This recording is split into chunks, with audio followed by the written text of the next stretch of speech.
ایک دلچسپ سوال ہے آپ کے لیے مولانا۔ مسز خان کہتی ہیں ڈاکٹر صاحب کہ استخارہ نکالنا صحیح ہے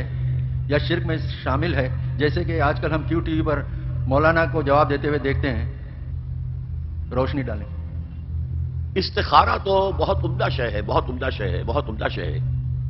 استخارہ کہتے ہیں خیر طلب کرنے کو۔ یہ باب استفعال سے جب کوئی آتا ہے، استنصار مدد حاصل کرنا، مدد لینا، استخارہ خیر طلب کرنا، خیر حاصل کرنا۔ اور اس کی ایک دعا جو ہے وہ ایسی ہے کہ جو حضور نے، صحابہ کہتے ہیں، ہمیں ایسے سکھائی جیسے قرآن، یعنی اتنے اہتمام کے ساتھ وہ دعا سکھائی۔ وہ دعا پڑھتے رہنا یہ ایک مستقل گویا کہ انسان کا استخارہ ہونا چاہیے اس کے معمولات میں۔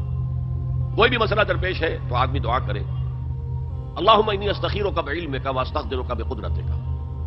اے اللہ میں تیرے علم سے خیر مانگتا ہوں اور تیری جو قدرت ہے اسی سے قدرت چاہتا ہوں کہ مجھے بھی کچھ طاقت حاصل ہو جائے۔ اللہم انی استخیرک بعلمک واستقدرک بقدرتک واسألک من فضلک العظیم، اور مانگتا ہوں تجھ سے تیرا بہت بڑا فضل۔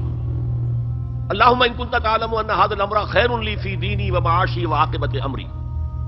اے اللہ تیرے علم میں اگر یہ کام جو میں کرنے چلا ہوں یا یہ رشتہ جو ہم کو تجویز کر رہے ہیں، اگر تیرے علم میں یہ ہے کہ یہ ہمارے لیے دین اور دنیا اور آخرت کے اعتبار سے بہتر ہے، فقدر ہو لی، تو وہ ہمارے لیے اس کو ہمارے لیے آسان کر دے، میسر کر دے، میسر ہو لی اسے ہمارے لیے آسان کر دے، ثم بارک لی فی، اور پھر اس میں ہمیں برکتیں عطا فرما۔ وَإِن كُنتَ تَعْلَمُ أَنَّ هَذَا الْأَمْرَ شَرٌّ لِّي فِي دِينِي وَمَعَاشِي وَعَاقِبَةِ أَمْرِي، اور اگر تیرے علم میں یہ ہے کہ یہ کام ہمارے لیے شر ہے، برائی ہے، دین میں بھی، دنیا میں بھی اور عاقبت کے اعتبار سے بھی، فَاصْرِفْهُ عَنَّا یا عَنِّی، تو پھر اس کام کو مجھ سے دور کر دے، وَاصْرِفْنِی عَنْهُ، اور مجھے اس سے دور کر دے، اسے مجھ سے دور کر دے، وَاقْدُرْ لِی الْخَيْرَ حَيْثُ كَانَ ثُمَّ أَرْضِنِی بِهِ، اور اللہ خیر جہاں بھی ہو تیرے علم میں وہ ہمارے مقدر میں کر دے اور پھر ہمیں اس کے اوپر راضی بھی کر دے۔ تو یہ استخارہ تو بہت ہی عمدہ بات ہے اور یہ تو ہمیں اکثر معاملے میں کرنا چاہیے۔ البتہ وہ استخارہ نکالنا،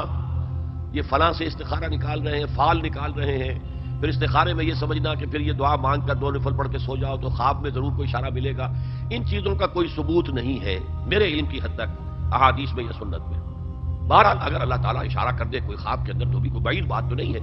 لیکن یہ کہ اصل میں دعا استخارہ جو ہے بس وہ ہے اصل استخارہ، اور وہ بہت عمدہ چیز ہے اور وہ ایمان کے عین مطابق ہے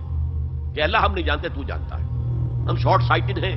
ہمیں یہ چیز اچھی لگ رہی ہے، ہمیں پتہ نہیں شاید اس کے پیچھے کوئی بری چیز چلی آ رہی ہے۔ قرآن نے کہا ہے وَعَسَىٰ أَن تَكْرَهُوا شَيْئًا وَهُوَ خَيْرٌ لَكُمْ وَعَسَىٰ أَن تُحِبُّوا شَيْئًا وَهُوَ شَرٌّ لَكُمْ وَاللَّهُ يَعْلَمُ وَأَنتُمْ لَا تَعْلَمُونَ، ہو سکتا ہے تم کسی چیز کو برا سمجھو حالانکہ اسی میں تمہارا خیر ہو،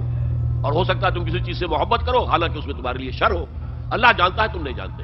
تو اسی کو کہتے ہیں تفویض الامر الی اللہ، اپنا معاملہ اللہ کے حوالے کر دو، اللہ تو اگر اسے ہمارے لیے خیر سمجھتا ہے تو آسان کر دے، اگر شر سمجھتا ہے تو ہم سے دور کر دے۔